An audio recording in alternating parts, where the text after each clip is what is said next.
Isang magandang hapon po or magagabi na rin po sa bawat isa. Latest weather update po muli tayo ngayon.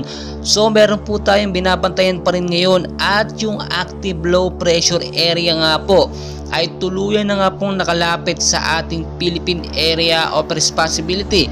And as of now, pasok na po ito at nakadikit na dito nga po sa bandang Silangang Mindanao. So makikita nyo sa ating live radar yung pagkilos niya direkta ang tama dito sa Mindanao. Bukod pa po dyan, meron din tayong dalawang active LPA dito sa bandang Silangan sa may Philippine Sea na binabantayan. And as of now, nasa 30 to 35 kilometers po ang lakas or hangin na ito, which is ngayon po may kaunting epekto na or may direktang epekto na sa ating bansang Pilipinas, which is tulad nga po na ating sinasabi, nakapasok na nga po ito sa PAR, nararamdaman na po ito. Kung mapapansin po ninyo, bandang hapon at sa gabi, makulimlim po ang ating panahon dahil na nga rin po yan sa active LP na nakapasok sa PAR.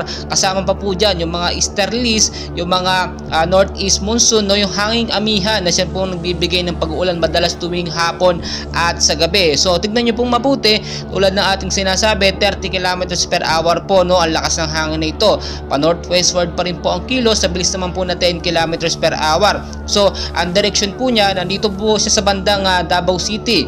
And as of now, mahina pa naman ito. Hindi pa po natin ito maituturing na isang tropical storm or bagyo dahil mahina pa naman. Pero hindi po natin ilaalis yung posibilidad na ito magbago ng lakas within 24 to 48 hours. So patuloy pa rin po natin yung minomonitor hanggat nandiyan po siya, nasa loob siya ng PAR, posible pong magbago ang kanyang lakas ng hangin. At napakahalaga pong malaman natin na kapag meron nakapasok na active LPA sa loob ng PAR ay may epekto na po ito, at apektado na po dyan ng ilang bahagi nga po ng Luzon, Visayas at Mindanao. Makikita nyo namang mabuti sa ating live radar din, clear naman talaga, pero itong LPA na to ay may kasamang dalawang active LPA din nasa labas. So patuloy natin babantayan yan dahil isa po sa tatlong LPA na yan ay posibleng maging isang ganap na bagyo. So kapag naging bagyo po yan, tatawagin naman po yung bagyong kabayan sa Pilipinas. Kaya naman ngayon pa lamang po maghanda na tayo, linisin po natin yung mga estero, yung mga kanal po na laging may barang mga basura in case po magkaroon tayo ng localized thunderstorm,